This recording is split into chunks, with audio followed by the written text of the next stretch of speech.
In this episode, we're going to be talking about the self-concept container. And this is one of the core philosophies of the paradigm, because when this is really clear and certain and solid, that's when you have the capacity to hold more. And that's truly how you get to have it all. You ready? Let's do it. Hello, you are listening to the Love Your Life as a Performer podcast. I'm Kelly Youngman, and I am the life coach for performers. I help actors, singers, and dancers love themselves and their lives way more. So keep listening to learn how you can love your life both on and off the stage. Hello, and welcome back to episode 41 of the Love Your Life as a Performer podcast. Today, I want to talk about self-concept, okay? Self-concept and what it feels like to start having the capacity to have it all. This is going to be a little bit of an advanced concept because it's something that we're working on inside of the paradigm. And so I just want to say that as a preface that if you are new to this kind of work, it might feel a little bit, weird or intangible, and that's okay. Right? I want you to still give it a listen and still start to imagine what it feels like to have the capacity to hold it all.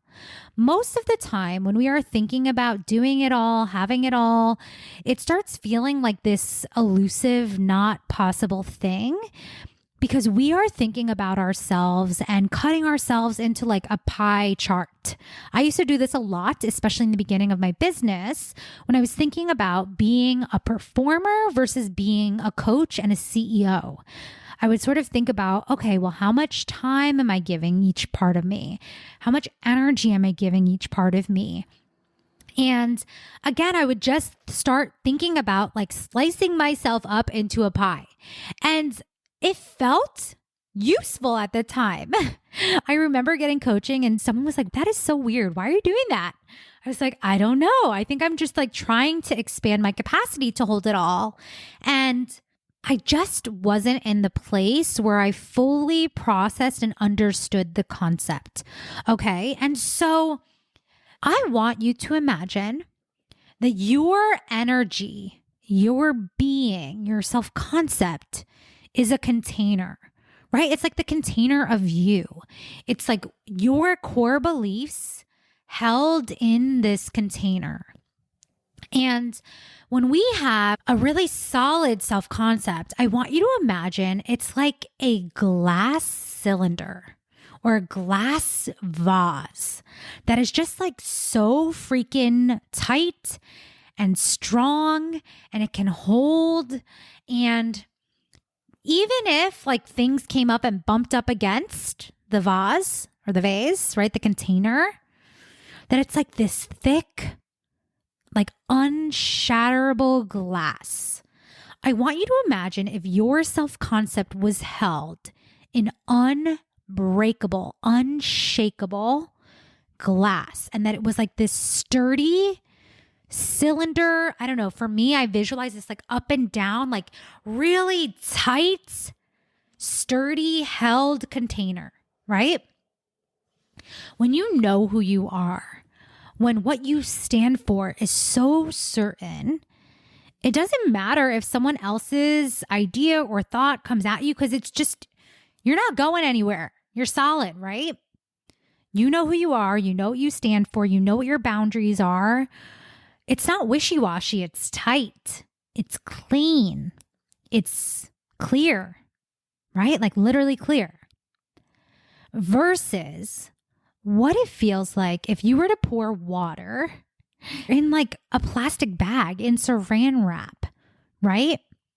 So different. Like literally when we think about capacity, imagine pouring water into a large glass, again, unbreakable container versus when we put it and pour water into like saran wrap that is like bunched up and sort of like makeshift, right? Like, I don't know. I love this freaking visual. It came out of my head on a client call and I was like, oh, even though I've heard this like a million times, something about this just landed so freaking clear, right? When we are trying to hold our self-concept in saran wrap, that shit is loose. That shit is not tight. Something comes up and bumps against it and challenges it. That shit falls apart. There's like nothing holding it together.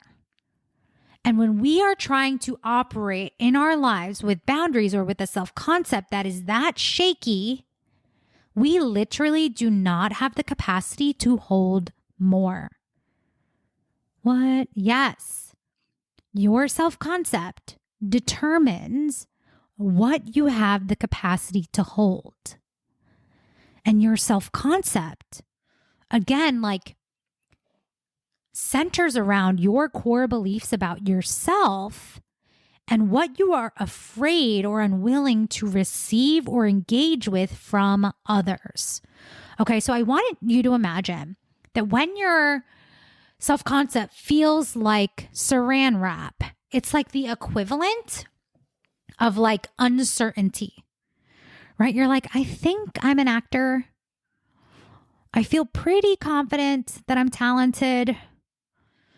Like, I don't know. I could maybe do that thing, but this person might think I'm weird, right? It's like we're still waiting for someone else to reflect back to us the solid, certain truth of being worthy, of being talented, of being good enough, of being liked, right? Like all of that is shaky self-concept.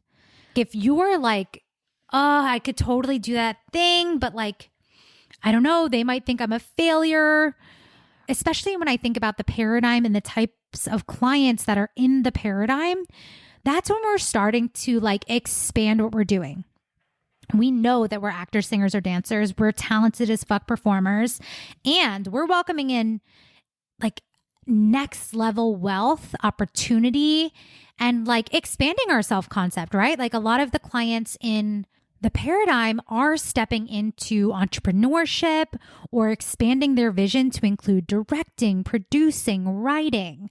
Like it's really like an all-encompassing self-concept, right? And when you're trying to pour that into saran wrap, it doesn't work. There's not the capacity to expand. There's only so much you can take on when you're still worried about letting other people's thoughts inform who you're being. When your container of self is not tight, when it's sort of flexible or can change. This is also like when your self-concept is circumstantial. So it's like you're able to believe in yourself and feel really talented and really certain that you are a performer only when you're on a contract. And then if you're not on a contract, suddenly you're like, oh my gosh, I'm like unemployed. I'm not even an actor anymore. And you're questioning whether you're an actor or not. That is a saran wrap self-concept, right? That's when it's like shaky. It really has less to do with whether or not it's true or not versus what you're allowing yourself to believe about you. Because most brains want to be like, well, I mean, it's just the truth. If I'm not in a show, I'm not a working actor. And like, again, to me, that's debatable because to me, a working actor or a working performer is in auditions, right? Like that's a sign of being a working actor, someone who auditions, someone that has gaps in their employment. Like that's part of being a working actor, right? So if you're willing to believe you're talented when you're getting positive feedback, but when you're not getting positive feedback or, getting notes, if then your self-concept tanks and your confidence tanks, that's a saran wrap self-concept. Okay. That's when like you're letting things outside of you dictate how tight your beliefs are held, how tight your own identity is held for you. And honestly, this goes again, it's the same thing with positive or negative opinions about us, but when we're letting other people's thoughts shape how we are thinking and feeling about ourselves, That's saran wrap self-concept. Okay. And so when we are in this saran wrap self-concept, I don't know, maybe I should stop saying saran wrap. Is that like a brand? Is that, is that trademark? But when we're in this like flimsy self-concept, it feels flimsy. That's when we're like exhausted. That's when we're like doing so much extra mental work to believe in ourselves. It's like we have to like build ourselves up. And again, I'm not saying that might not happen when you have like a really strong self-concept, but it's going to be much less. You're not going to be working to believe you're an actor when it's just a core belief of who you are. Do you hear the difference? When you're in shaky self-concept, that's when it's like circumstantial, when you're letting it be determined by things outside of you, and when it changes very often, when it's not just a part of who you are. And so when you're wanting to have it all, when you're wanting to, and again, I say this because I know a lot of my clients are in the phase where they're choreographing, directing, performing, running businesses, and like starting to create generational wealth in new ways by expanding what they believe is possible, right? Like this comes back to how tight is your self-concept? How strong is your self-concept? How sturdy is your self-concept? And are you holding the core beliefs about you in an unshakable, unbreakable fucking cylinder of energy between you and the universe? Right? When that is your truth, when that is the container of who you're being, you can pour anything in there. You're like, okay, cool. Yeah. I'm the kind of person that things work out for. I'm the kind of person that navigates stressful circumstances with ease. I'm the kind of person that's really talented and can navigate holding all of these things that are my truth. Like for me, I am equally a performer and a coach. I am equally a CEO and an artist.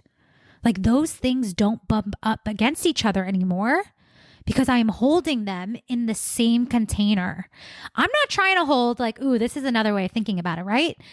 I'm not trying to like hold multiple different saran wrap baggy self-concepts.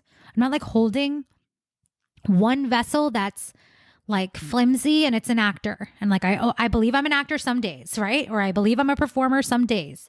And then in another hand, I'm trying to juggle this self-concept of like, okay, in this little saran wrap baggie, in this like flimsy container over here, I'm a CEO and a business owner. In this one over here, I'm a coach, right? Like, do you see how it's like when I was talking about the pie chart, that's what I was doing to myself. I was like trying to hold all of these different containers, these different leaky, soggy, like not sturdy containers of self, instead of putting them into one cylindrical, unlimited, sturdy vessel, right? Are you picking up what I'm putting down? If you are trying to hold mom, wife, husband, director, partner, actor, if you're trying to hold all of these things separately, it will feel like too much. And that is when you will feel like it is impossible to have it all. Instead of seeing that this is just who I am, and I have the capacity to know that I'm talented, to know that I move through these things with ease, that I show up in my fullness everywhere that I go, that I am intelligent, right? Like it even goes back to what are your core beliefs about yourself when you're not cutting yourself up into a pie, right? Then it is like, it's less about identity and it's more about, I think a lot of times more about your traits, your beliefs about your capabilities, right? On top of then just like the identity is just one piece of it. Then you're not fighting for like, oh, I'm only an actor when I'm on set, when I'm like filming a thing. No, I just am an actor. I am an actor. I am a brilliant artist. I'm a brilliant artist that is expressed in multiple ways, right? Like I am a fucking intelligent human, and that comes out in my performance as well as my business, like as well as when I'm with clients. I'm a visionary when I am holding space for clients and when I am holding space for my artistic expression and ideas, right? Like then it's all one and the same. And if this is resonating with you, I just want to keep reminding you that this is the work that we do inside of the paradigm. It's a little more advanced because, again, we are intentionally, not only like hypothetically, we are intentionally creating wealth. We are intentionally creating new revenue streams. We are intentionally building and birthing new ideas that are an expansion of who we are, because now we have the unshakable container of knowing that this is my genius and this is what I have to offer the world. And so if you aren't here yet, that's okay. If you're still working on like, okay, I'm an actor even when I'm not on set or even when I'm not booked, great. Join us inside of the Performer's Plan. That's when we work on building your self-concept as a performer, period. And then once that's more practiced, and then when you're like literally expanding your capacity to hold more, that's when you're going to join us in the next round of the paradigm. And honestly, I think this is the thing that prevents us from hustling, prevents us from burning out, prevents us from having to do so much extra thought work to believe that this is who you are. And I want to really just say this again with emphasis, that wherever you are is not a problem, but know that it will get to a point where you no longer have to justify or explain or prove that you are a performer, right? Like there will be a time when it just is who you are. And that's the best time to then start bringing in other things because you have the capacity to hold more. So then you're not trying to juggle all these different identities. We're just building one solid container of self with your core beliefs. Okay. So give this a couple listens, a couple goes, and just start checking in with yourself. Where have you been letting your self-concept be influenced or determined by things outside of you? And what does it look like to start making them unshakable truths about who you are? And honestly, like, again, you don't have to be inside of the paradigm to be doing this work. You can be doing it right now. And like, that's when we start pouring more things into the mix and inviting more opportunities and expansion from the place of sufficiency and knowing that it's who you are versus trying to prove these things, trying to use your self-concept to prove it instead of knowing, right? That's the difference. Okay, I will meet you back here for another episode. Hey, I want to invite you to get started because if this is blowing your mind, imagine the impact of when we actually work together. There are 2 ways to work with me, privately one-on-one or inside of the paradigm with high quality community. Either way, you're going to go to kellyyoungmanwellness.com/launch to book your free launch call. We're going to spend 60 minutes together with you and your unique dream and vision to co-create a plan to get you there. Let's freaking go.